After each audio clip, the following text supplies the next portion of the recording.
Assalamualaikum warahmatullahi wabarakatuh.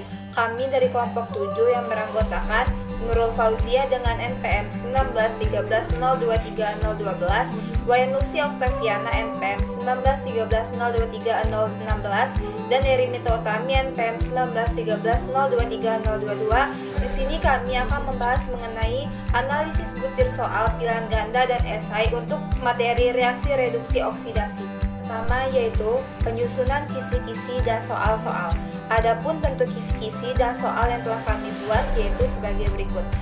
Untuk jenjang sekolah kelas 10, program studi atau jurusan IPA, mata pelajaran kimia, tahun ajaran 2020-2021, kurikulum 2013, alokasi waktu 90 menit, jumlah soal 23 soal, di mana 20 pilihan ganda dan 3 esai. Kompetensi dasar 3.9, memahami perkembangan konsep reaksi oksidasi, reduksi, serta penentuan bilangan oksidasi atom dalam molekul atau ion.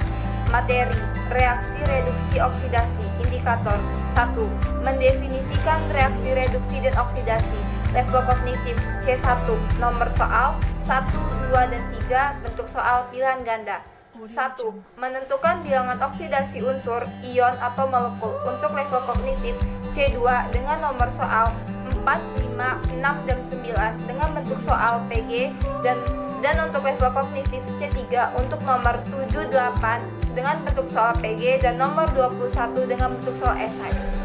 1. Menentukan senyawa yang mengalami reaksi reduksi dan oksidasi untuk level kognitif C2 dengan nomor soal 10, 11, dan 15 dengan bentuk soal pilihan ganda, dan level kognitif C3 dengan nomor soal 12 dan 13 untuk bentuk soal pilihan ganda, dan nomor 22 dengan bentuk soal esai.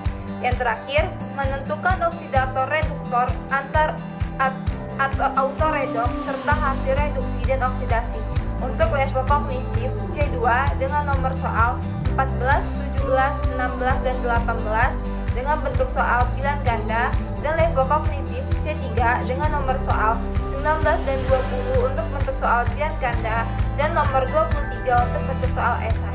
Yang selanjutnya adalah nilai kesukaran soal dapat kita lihat berdasarkan nilai MEAN yang akan sama dengan hasil perhitungan secara manual.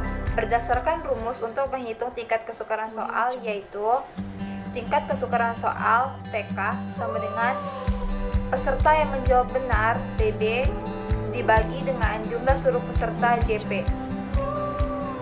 Dengan skala tingkat kesukaran soal sebagai berikut yang dijelaskan dalam tabel berikut. Untuk nomor soal nomor 1, tingkat kesukaran soalnya sukar. Nomor 2 juga sukar. Nomor 3 sampai dengan nomor 12 tingkat kesukaran soalnya sedang. Nomor 13 sukar, 14, 15 sedang, 16 sukar, 17 sedang, 18, 19 sukar, dan nomor 20 sedang. Halo semuanya, sebelumnya perkenalkan nama saya Wayanusi Oktaviana dengan NPM 19130230016. Nah, di sini saya akan menjelaskan yang selanjutnya, yaitu hasil analisis daya pembeda soal pilihan ganda. Nah, kita bisa melakukan analisisnya dengan menggunakan SPSS dengan cara mentransform lalu menganalisisnya dengan correlate lalu bivariate. Nah, hasilnya itu adalah tabel panjang yang dimana nilai skornya menunjukkan nilai analisis pembedanya. Nah, jika nilai analisis pembedanya tersebut 0 sampai 0,2, itu artinya soal memiliki daya pembeda yang buruk dan perlu diganti.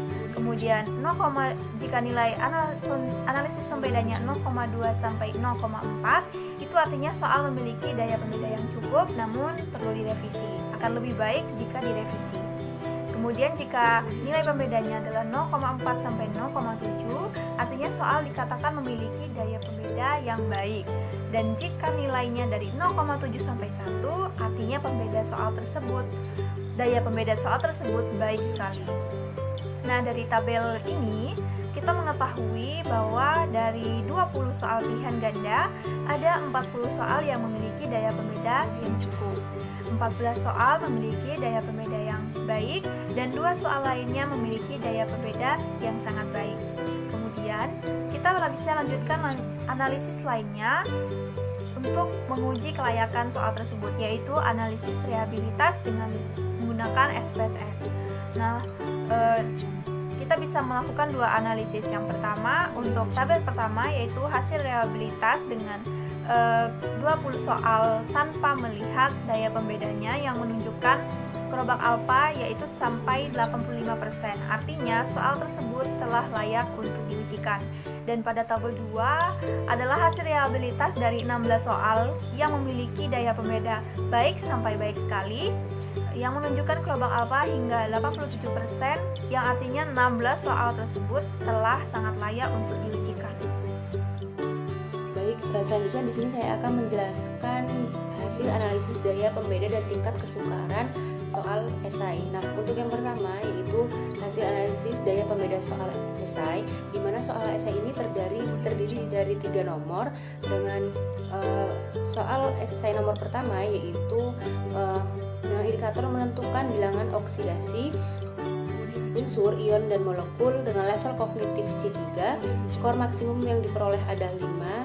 Kemudian terdiri dari 4 poin yang harus diisi, yaitu poin A, B, C, dan D. Kemudian untuk soal esai nomor 2 dengan indikator menentukan senyawa yang mengalami reaksi reduksi dan oksidasi dengan level kognitif C3 dan skor yang diperoleh harus 5. Kemudian ada 3 poin yang harus diisi, yaitu poin A, B, C.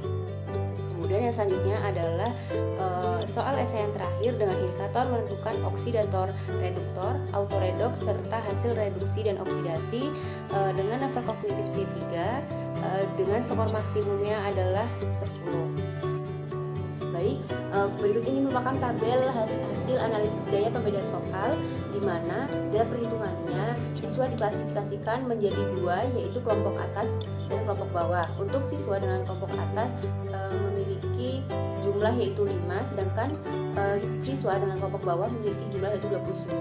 Kemudian formula untuk menghitung analisis daya pembeda soal esai yaitu rata-rata kelompok atas dikurang rata-rata kelompok bawah dikurang skor maksimum soal.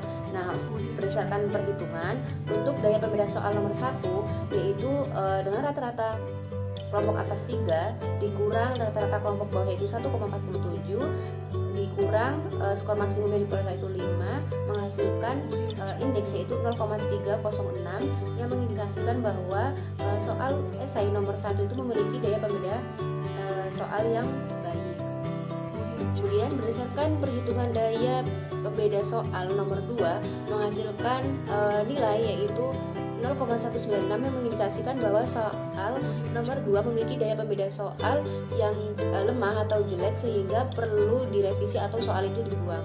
Kemudian untuk soal nomor 3 berdasarkan perhitungan memiliki daya pembeda soal yaitu dengan nilai 0,832 dengan indeks memiliki daya pembeda soal yaitu sangat baik. Baik, yang selanjutnya yaitu analisis tingkat kesukaran soal esai, di mana dalam perhitungannya untuk mengetahui tingkat kesukaran soal esai ini dapat dicari dengan cara pada awalnya mencari mean atau rata-rata dengan cara yaitu jumlah skor siswa peserta tes dibagi dengan banyaknya siswa yang mengikuti, di mana untuk soal esai nomor 1 dengan jumlah skor siswa peserta tes yaitu 58 dan jumlah siswa yang mengikuti tes yaitu 34 sehingga mean atau rata-rata yang diperoleh yaitu sebesar 1,70. Kemudian untuk mengetahui tingkat kesukarannya dapat dicari dengan rata-rata nilai yang diperoleh dibagi dengan skor maksimum. Sehingga untuk soal nomor 1 memiliki tingkat kesukaran yaitu 0,34 dengan kategori soal memiliki tingkat kesukaran yang sedang. Nah, baik, selanjutnya yaitu menentukan tingkat kesukaran soal esai nomor 2 dengan mean atau rata-rata yang diperoleh yaitu 0,76, di mana diketahui jumlah skor peserta tes yaitu 26 dibagi dengan jumlah banyaknya siswa yang mengikuti tes yaitu 34. Kemudian untuk mencari tingkat kesukarannya dapat dibagi yaitu rata-rata dibagi dengan skor maksimum yang diperoleh yaitu 5 menghasilkan nilai yaitu 0,15, di mana nilai tersebut berada di kategori soal sukar yaitu di antara lebih dari 0,00 atau kurang dari 0,30. Kemudian yang terakhir yaitu menentukan tingkat kesukaran soal esai nomor 3, di mana diperoleh min rata-rata yaitu 1,91 yang diperoleh dari jumlah skor siswa peserta tes yaitu 65 dibagi dengan banyaknya siswa yang mengikuti tes yaitu 34 menghasilkan nilai 1,91. Kemudian untuk mencari tingkat kesukarannya dapat dibagi dengan skor yang diperoleh yaitu 10, sehingga 1,91 dibagi dengan 10 menghasilkan 0,19, di mana soal nomor 3 memiliki tingkat kesukaran yaitu soal tergolong sukar.